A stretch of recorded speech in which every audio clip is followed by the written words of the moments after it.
C'est un message émouvant que frère Perry vient de nous apporter de la parole de Dieu. Combien il est vrai que nous limitons Dieu et que nous fixons un temps à Dieu alors qu'il est éternel. Nous ne pouvons pas faire ça.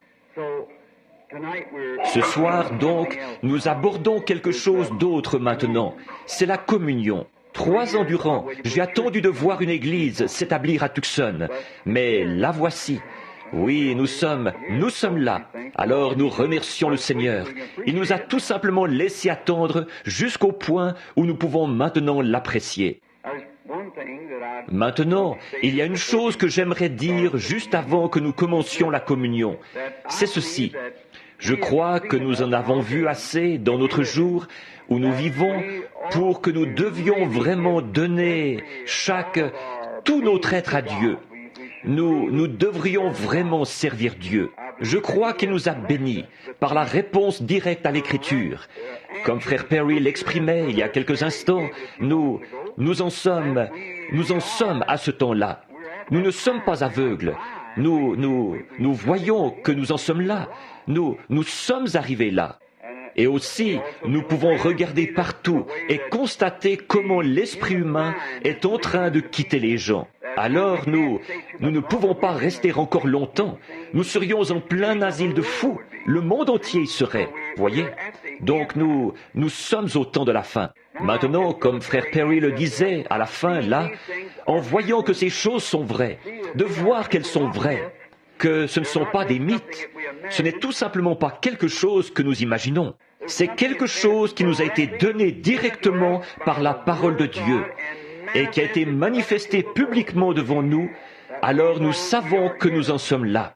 Nous ne savons pas combien de temps encore, maintenant, parce que ce serait encore de se référer à une montre, vous voyez, à l'heure qu'il est. Mais nous savons que nous en sommes là. Nous sommes arrivés à ce temps. Si c'est selon le temps de Dieu, j'imagine que quelqu'un présentait une petite analyse à un moment donné, où il disait que si Dieu l'avait supporté s'il devait répartir le temps, 1000 ans ne sont qu'un jour. Alors, si un homme vivait jusqu'à l'âge de 70 ans, ça ne représenterait que quelques minutes selon le temps de Dieu. Voyez? Eh bien, il disait que si c'était 40 ans, ça ne représenterait même pas à peine le temps qu'il mettrait à battre des paupières. Voyez? Voyez-vous? Vraiment, voilà combien c'est rapide, tout ça, si le temps devait être réparti. Mais pour lui, le temps n'existe pas. Alors, il est tout simplement éternel. Je crois que c'était Sarah là derrière, ou non, Joseph l'autre soir, qui me disait à moi et à frère Perry, il disait, « Papa, quand Dieu a-t-il commencé à exister? D'où est-il venu? Voyez, forcément qu'il a eu un commencement, n'est-ce pas? N'a-t-il pas dû avoir un commencement? » J'ai dit, non, tout ce qui a un commencement a une fin, mais c'est ce qui n'a pas eu de commencement qui n'a pas de fin. Mais naturellement, pour lui qui a 10 ans, c'était vraiment une assez grosse bouchée à avaler ça. Voyez? Et comment pourrait-il recevoir ça, de savoir que quelque chose n'a jamais eu de commencement, non seulement pour lui, mais aussi pour moi? Alors, voyez-vous, c'est vraiment une dose très forte pour moi. Comment tout ça a bien pu commencer? Maintenant, nous nous apprêtons à observer quelque chose ici qui est vraiment sacré. J'ai été appelé il y a quelques jours à rencontrer des hommes très bien, des chrétiens, qui n'ont jamais pris ceci. Et il avait entendu dire que nous prenions littéralement la communion. Eux, ils prennent ce qu'ils appellent la communion spirituelle. Et bon, pour ce qui est d'une communion, là-dessus, je dirais d'accord, parce que communiquer, c'est parler à, voyez-vous? Et le frère m'a indiqué ce passage de l'Écriture. Il a dit, « Frère Branham, ne pensez-vous pas là ?» Maintenant, la raison pour laquelle je dis ceci, c'est en ordre, frère Perry? Voyez-vous, la raison pour laquelle je dis ceci, c'est pour que vous compreniez ce que vous faites. Si vous entrez aveuglément dans quelque chose, vous ne savez pas ce que vous faites. Vous ne pouvez même pas avoir confiance si vous ne savez pas ce que vous faites. Mais vous devez comprendre ce que vous faites et pourquoi vous le faites. Il disait, maintenant si nous prenons la parole de Dieu, n'est-ce pas Dieu que nous prenons? J'ai dit, tout à fait exact, monsieur, c'est vrai. Mais nous lisons ici qu'ils ont réellement. Paul a enseigné de prendre le souper du Seigneur littéralement. Faites ceci en mémoire de moi, a dit Jésus. Toutes les fois que vous le prenez en mémoire de moi, vous annoncez la mort du Seigneur jusqu'à ce qu'il vienne. Voyez, donc nous devons le prendre. Nous comprenons que c'est Saint Paul qui a établi cela dans l'Église, puisqu'il était le prophète du Nouveau Testament. Pierre, Jacques, Jean, eux tous, ils ont écrit, Matthieu, Marc, Luc, comme des scribes, ce que Jésus avait fait. Mais Paul a mis la chose en ordre. Il était le prophète du Nouveau Testament. Tout comme Moïse était allé au désert recevoir l'inspiration pour écrire les 5 livres les 5 premiers livres de la Bible, Paul aussi est allé au désert et a reçu de Dieu l'inspiration pour mettre l'Église du Nouveau Testament en ordre et en montrer le type avec l'Ancien. Alors que là, ce qu'ils avaient, c'était l'agneau du sacrifice. C'est ce qu'Israël observait à titre commémoratif. En fait, il n'avait été utilisé qu'une fois à leur sortie de l'Égypte. Mais ensuite, ils ont observé ça à titre commémoratif, tout au long de l'âge. Si la loi, qui est une ombre des choses à venir, vous voyez? Or, ce que je crois, c'est que la communion, ce que nous appelons la communion, là, c'est le souper du Seigneur. Maintenant, nous avons seulement 3 ordonnances naturelles divines qui nous ont été laissées. L'une d'elles, c'est la communion, le lavement des pieds, le baptême d'eau. Ce sont les seules 3 choses. C'est la perfection dans ces 3-là, voyez-vous? Ce sont les seules 3 ordonnances que nous avons. Nous comprenons bien que c'est ce qui a été institué par Saint Paul dans le Nouveau Testament. Maintenant, si nous disions que la communion devrait consister seulement à recevoir la parole, je ne crois pas que qui que ce soit ait le droit de prendre le souper du Seigneur avant d'avoir reçu la parole du Seigneur dans son cœur. Voyez? En effet, je vais vous lire quelque chose dans quelques instants et vous verrez. Maintenant, remarquez. Alors, dans ce cas, pourquoi est-ce que nous serions, dans ces conditions-là, nous pourrions absolument justifier l'armée du salut? Ils ne croient en aucune forme de baptême d'eau. Ils disent, nous n'en avons pas besoin. Maintenant, si nous n'avons pas besoin du baptême d'eau, pourquoi sommes-nous baptisés? Ils disent, l'eau ne peut pas vous sauver, c'est le sang qui vous sauve. Je suis d'accord là-dessus, c'est exact, c'est le sang qui vous sauve, et non pas l'eau. Mais nous devons prendre l'eau. C'est une manifestation extérieure pour exprimer qu'une œuvre de la grâce a été accomplie à l'intérieur. Voyez? Et c'est aussi ce que nous devons faire quant à la communion.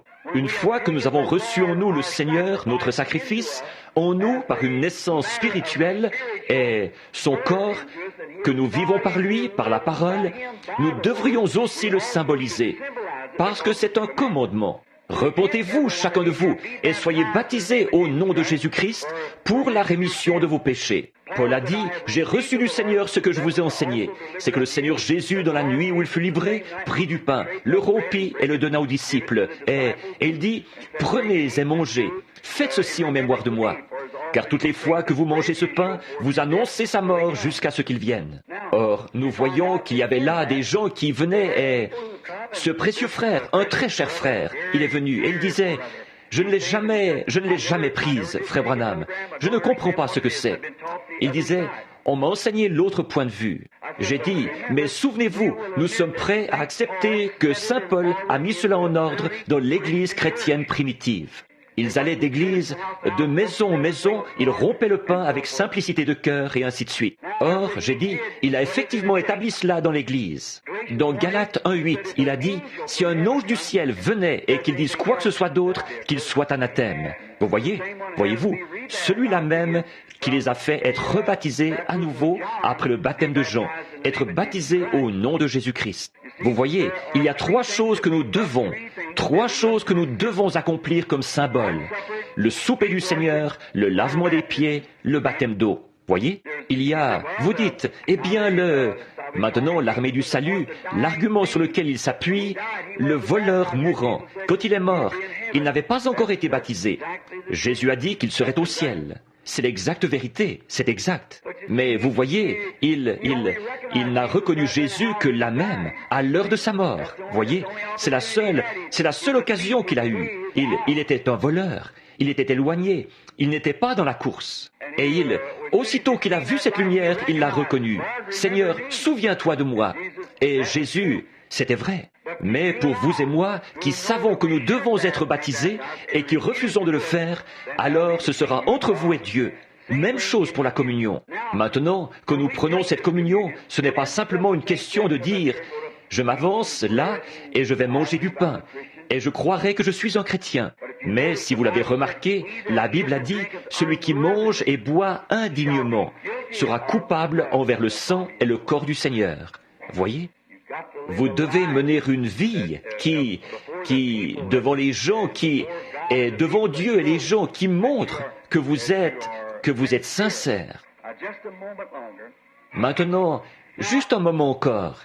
Maintenant, dans l'Ancien Testament, alors que le sacrifice avait été établi comme précepte ou comme ordonnance, et il en est de même pour le baptême d'eau, c'est une ordonnance, de même le lavement des pieds est une ordonnance, de même le souper du Seigneur est une ordonnance. Heureux celui qui pratique toutes ces ordonnances, qui observe tous ces préceptes, tous ces commandements, afin d'avoir droit d'entrer dans l'arbre de la vie.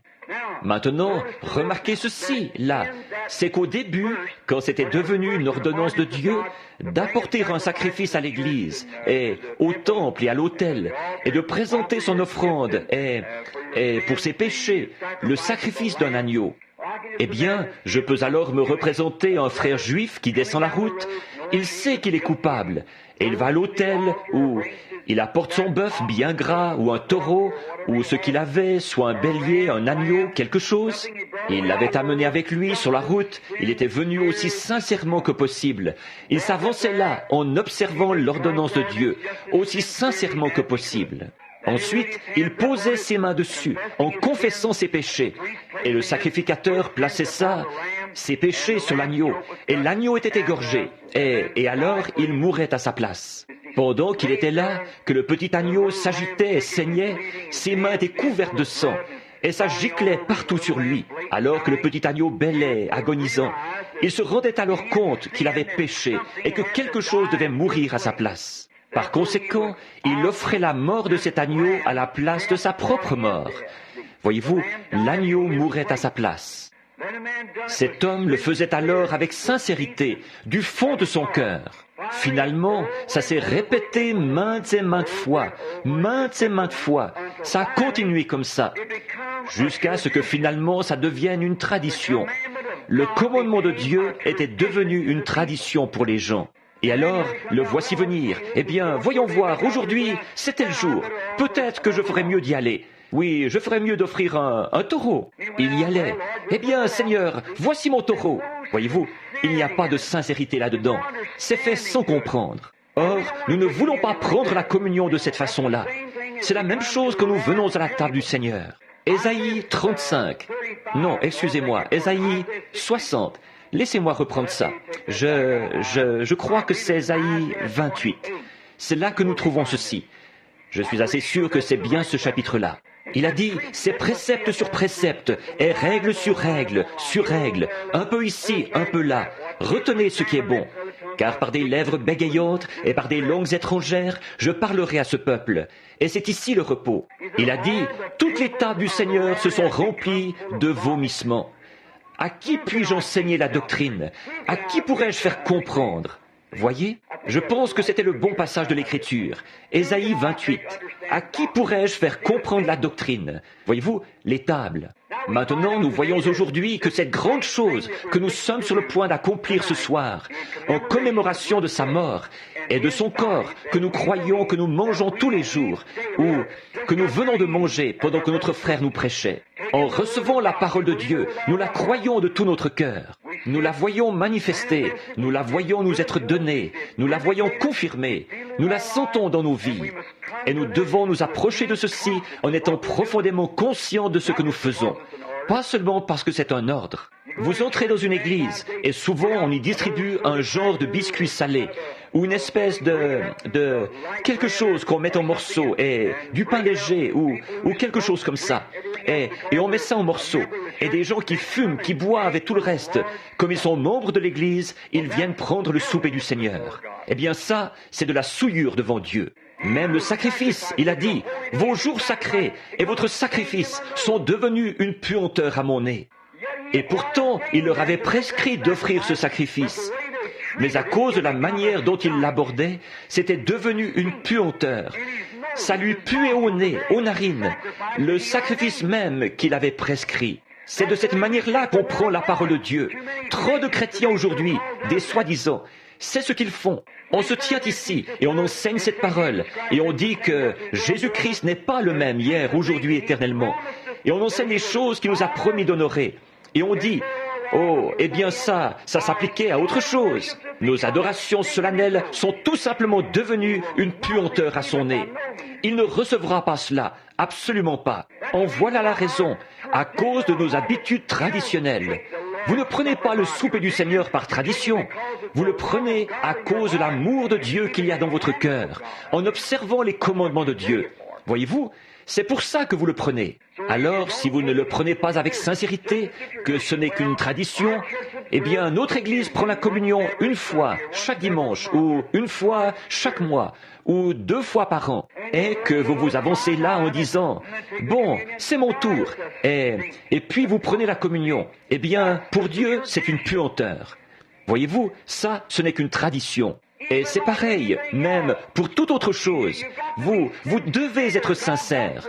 Dieu veut les profondeurs de votre cœur. Rappelez-vous, le Dieu même qui vous a amené ici sur terre, c'est lui que vous servez. Voyez ? Vous faites ceci parce qu'il l'a dit, parce que c'est son ordre.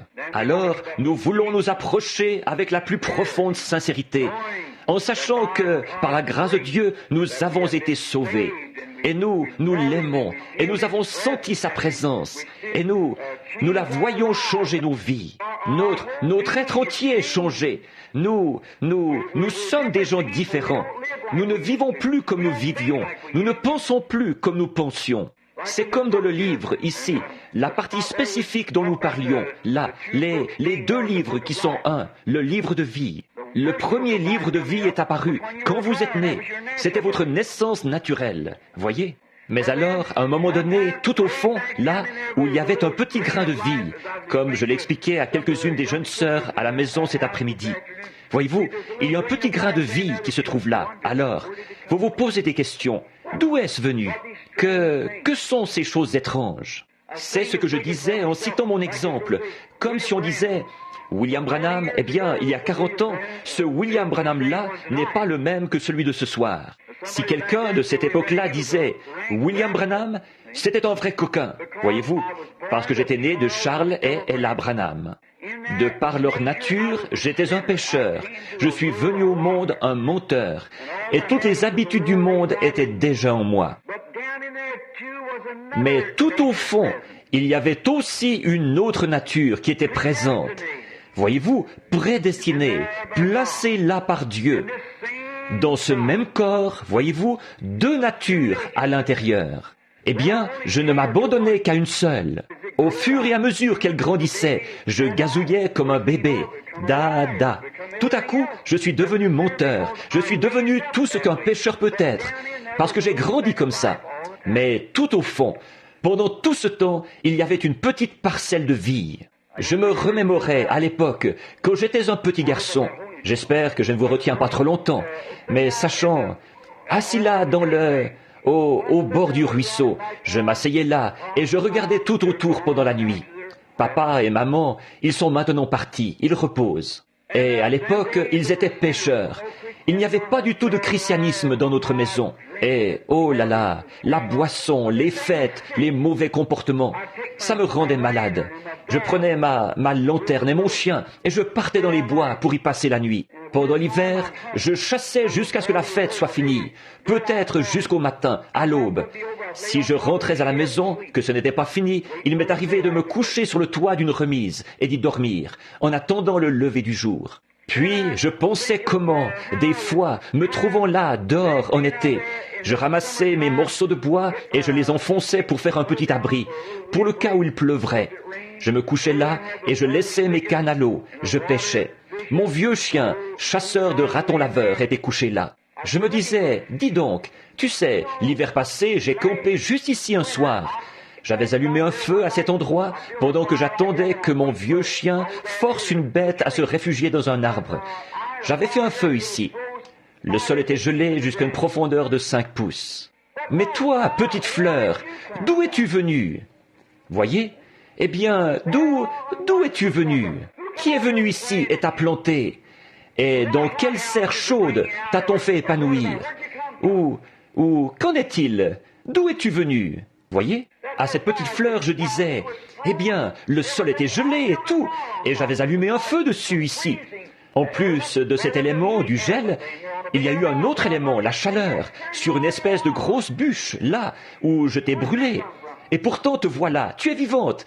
D'où es-tu venue? Qu'est-ce que c'était? Il y avait un autre William Branham, voyez? Une parcelle de vie éternelle, là, au fond, provenant des gènes de Dieu, la parole de Dieu qui avait été placée là. Chacun de vous peut se rappeler des choses semblables. Voyez-vous, elle était à l'œuvre. Ensuite, je levai les yeux vers les arbres et je pensais, toi, feuille, je t'ai vu tomber l'année passée, et comment se fait-il que tu sois revenu là? D'où es-tu venu? Qu'est-ce qui t'a amené ici? Voyez-vous, c'était cette vie éternelle qui était à l'œuvre dans le corps. Alors, un jour, là, comme je continuais ma marche, cette voix a parlé. Ne fume jamais, ne bois jamais, et ainsi de suite. Et les jeunes gens et tout grandissaient. Voyez-vous, il y avait quelque chose qui agissait. Cependant, tout d'un coup, j'ai levé les yeux et j'ai dit, « Je ne suis pas le fils de Charles et Ella Branham. Il y a quelque chose qui appelle. C'est comme mon petit aigle. Je ne suis pas un poulet. Il y a quelque chose là-haut, quelque part. Ô grand Jéhovah, qui que tu sois, ouvre. Je veux revenir à la maison. Il y a quelque chose en moi qui appelle. » Alors, je suis né de nouveau. Cette petite vie qui se trouvait là, la vie de l'eau a été déversée sur elle. Et alors, elle s'est mise à croître. Maintenant, cette ancienne vie a été pardonnée, jetée dans la mer de l'oubli de Dieu, pour ne plus jamais être rappelée à ma charge. Voyez, maintenant, nous nous tenons justifiés, comme si nous n'avions jamais péché, dans la présence de Dieu. Alors, quand nous venons à la table du Seigneur, nous devons venir avec révérence, amour et respect. Regardez où nous nous serions retrouvés, n'eût été lui. Voyez, regardez où cela aurait. C'est pourquoi Paul, je pense, quand il a dit ceci, « Ainsi, lorsque vous vous réunissez pour le repas, attendez-vous les uns les autres. » C'est-à-dire, en d'autres termes, attendez juste quelques instants, priez, examinez-vous. Et si vous savez qu'il y a un frère là qui est sur le point de faire quelque chose de mal, ou quelque chose comme ça, priez aussi pour lui. Voyez? Voyez-vous, attendez-vous l'un l'autre. Attendez un petit instant, priez. S'il y a quelque ressentiment entre vous, ou quelque chose comme ça, ne le prenez pas. Ne le prenez pas. Allez d'abord arranger ça. Voyez? Allez d'abord mettre cela en ordre. Parce qu'on veut venir ici avec des pensées aussi pures que possible, les uns envers les autres, et envers Dieu, et l'un envers l'autre. Et alors nous y venons en communion autour de la table du Seigneur. Voyez? Et nous faisons ceci parce que nous lui rendons des actions de grâce, et les uns avec les autres. Nous partageons le pain entre nous, nous partageons le vin entre nous, lesquels représentent son sang et sa chair. Si vous ne mangez la chair du Fils de l'homme, et si vous ne buvez son sang, vous n'avez point la vie en vous-même. Voyez? Vous voyez, c'est ce que la Bible dit. Si vous ne le faites pas, il n'y a point de vie. Vous voyez, vous êtes alors en fait en train de montrer que vous avez honte de vous identifier en tant que chrétien, à cause de la vie que vous menez. Donc ceci, c'est vraiment le moment de la confrontation. Alors, si vous ne le faites pas, vous n'avez point la vie. Si vous le faites indignement, vous êtes coupable envers le corps du Seigneur. Il en est de même du baptême d'eau.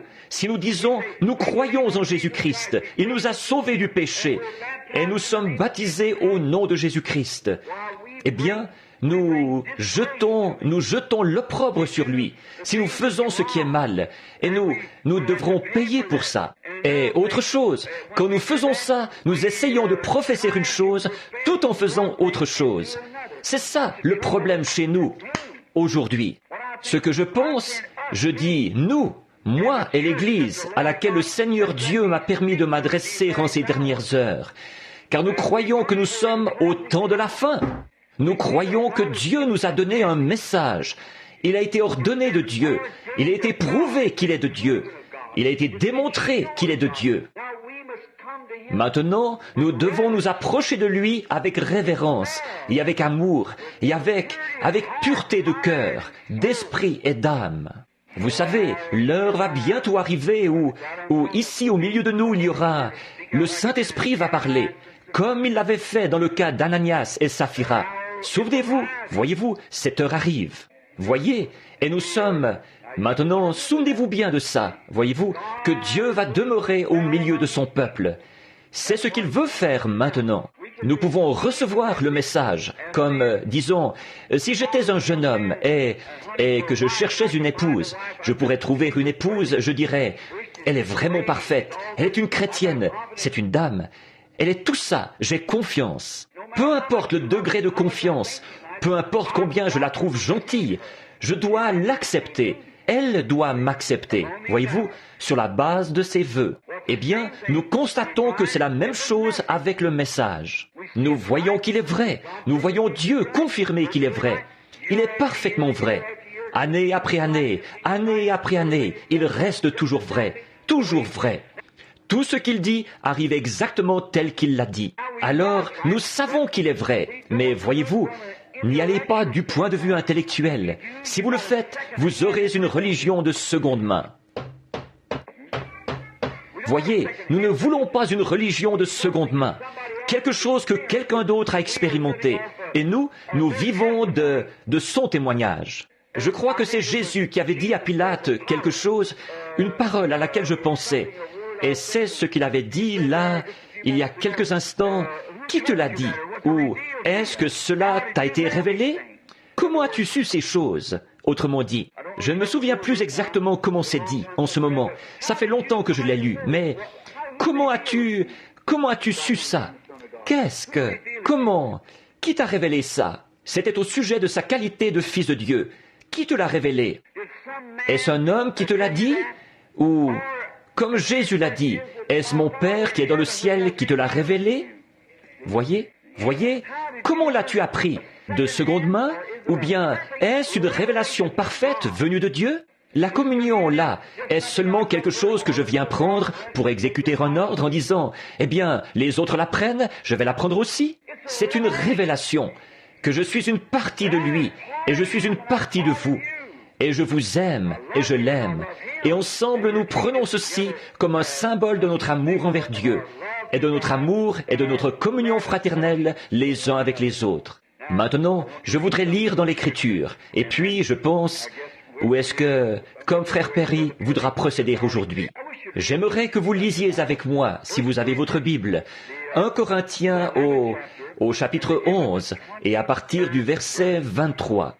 Et puis aussi, dans notre tabernacle, nous avons toujours observé ceci et le lavement des pieds. Toujours, parce qu'ils vont de pair. Je pense que le frère a annoncé ça pour mercredi soir, à cause du grand nombre des gens et de ce qu'il n'y a pas assez la place où mettre les gens pour le lavement des pieds. Ils vont observer ça mercredi soir. Maintenant, le verset 23 du chapitre 11 de 1 Corinthiens. Écoutez maintenant Paul. Maintenant, souvenez-vous, et gardez ça à l'esprit. Galates 1:8. Si nous-mêmes ou un ange du ciel vous prêche un autre évangile, que cet évangile qu'il avait prêché, qu'il soit anathème. Voyez? Car j'ai reçu du Seigneur ce que je vous ai enseigné. C'est que le Seigneur Jésus, dans la nuit où il fut livré, prit du pain. Et, après avoir rendu grâce, le rompit. Dit, prenez et mangez. Ceci est mon corps qui est rompu pour vous. Faites ceci en mémoire de moi. Maintenant, je vais m'arrêter juste ici pour dire ceci. Cependant, de prendre le corps du Seigneur Jésus-Christ dans cette communion ne signifie pas que cette communion est le corps littéral de Christ. Ça, c'est catholique. Je ne crois pas que cela soit vrai. Je crois que c'est uniquement une ordonnance que Dieu nous a prescrite. Voyez-vous, ce n'est pas le véritable corps. En réalité, là, c'est un petit morceau de pain cachère. C'est tout simplement une ordonnance. Je ne crois pas non plus que le baptême de Jésus-Christ, au nom de Jésus-Christ, dans l'eau, pardonne vos péchés. Je ne crois pas que je crois que vous pourriez être baptisés tout au long du jour. Or, je sais qu'il y a peut-être des gens assis ici qui viennent de l'Église apostolique, ou, je veux dire, de l'Église pentecôtiste unie, et eux, c'est ce qu'ils enseignent. Mais vous voyez, je ne crois pas que l'eau pardonne les péchés. Sinon, si c'était le cas, alors Jésus serait mort en vain. Voyez, je crois que c'est uniquement une ordonnance de Dieu, voyez-vous, pour montrer que vous avez été pardonnés. Mais pour ce qui est d'être baptisé pour la régénération, non, je ne crois pas ça. Je ne crois pas que l'eau pardonne les péchés. Je ne crois pas non plus que ce pain et ce vin aient quelque chose à faire avec vous, si ce n'est d'observer une ordonnance que Dieu nous a prescrit d'exécuter. Voyez, c'est exact. Je crois que c'est la même chose pour le baptême d'eau. Je crois que nous sommes obligés de faire cela, qu'il a fait toutes ces choses pour nous donner un exemple. Et ceci, il l'a fait pour nous donner un exemple. Et il a lavé les pieds pour nous donner un exemple. Maintenant, de même, verset 25, de même, après avoir soupé, il prit la coupe et dit, « Cette coupe est la nouvelle alliance en mon sang. Faites ceci en mémoire de moi toutes les fois que vous en boirez. » Car toutes les fois, souvenez-vous maintenant, car toutes les fois que vous mangez ce pain et que vous buvez cette coupe, vous annoncez la mort du Seigneur jusqu'à ce qu'il vienne. Jusqu'à quand? Jusqu'à ce qu'il vienne. Voyez? C'est pourquoi celui qui mangera le pain ou boira la coupe du Seigneur indignement sera coupable envers le corps et le sang du Seigneur. Je vais m'arrêter un petit instant. La raison pour laquelle il a dit ça, vous avez remarqué dans un autre verset ici, un autre chapitre qu'il a dit. J'ai appris que lorsque vous vous réunissez, vous mangez, vous vous enivrez même à la table du Seigneur. Ils avaient mal compris, vous voyez, ils s'empiffraient tout simplement, voyez-vous. C'est tout comme ce que les gens font aujourd'hui. Ils mènent tout simplement n'importe quel genre de vie et ils prennent cela, voyez. Il a dit, vous avez des maisons pour y manger, voyez-vous. Mais ceci, c'est une ordonnance que nous devrions observer, voyez-vous. Maintenant, que chacun donc s'examine soi-même, et qu'ainsi il mange du pain et boive de la coupe. Car celui qui mange et boit sans discerner le corps du Seigneur, mange et boit un jugement contre lui-même.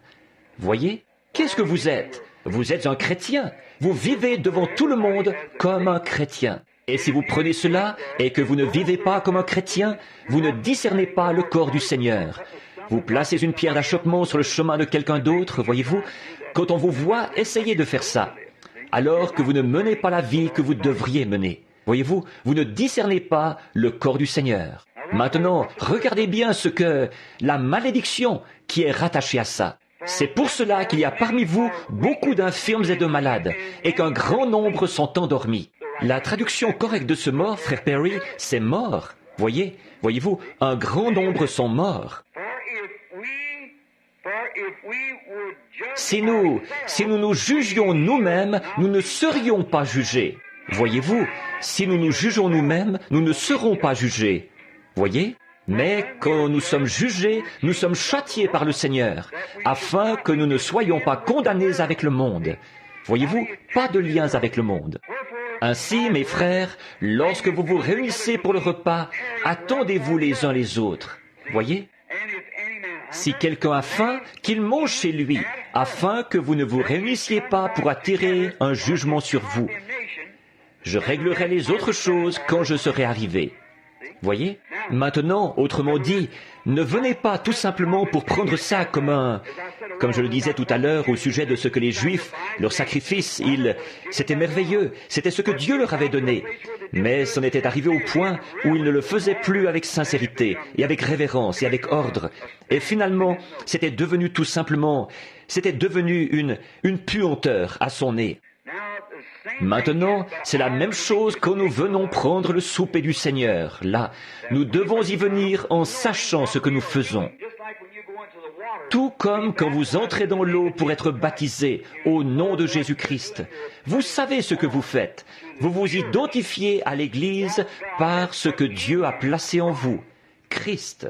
Lorsque nous prenons ceci, cela montre à l'Église que je crois à chaque parole de Dieu. Je crois qu'il est le pain de vie qui est descendu du ciel d'auprès de Dieu. Je crois que chaque parole qu'il dit est la vérité. Et je vis de cela, pour autant que je sache, et Dieu est mon juge. Par conséquent, devant mes frères, devant mes sœurs, je ne jure pas, je ne blasphème pas, je ne fais pas ces choses, parce que j'aime le Seigneur, et le Seigneur le sait, et il m'en est témoin. Par conséquent, devant vous, je prends ce morceau de son corps, avec la connaissance que je ne suis pas condamné avec le monde. Voyez-vous? Voilà. Alors, c'est une bénédiction.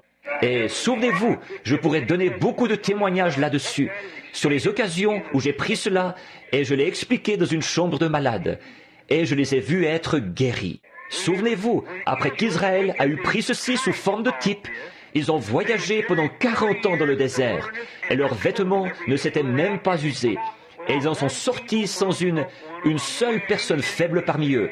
Sur 2 millions de gens, c'était un type de ceci. Eh bien, que fera l'antitype? Si le corps d'un animal de sacrifice a fait ça pour eux, que fera le corps de Jésus-Christ, Emmanuel, pour nous? Soyons vraiment respectueux quand nous venons. Soyons vraiment aussi respectueux que possible en venant.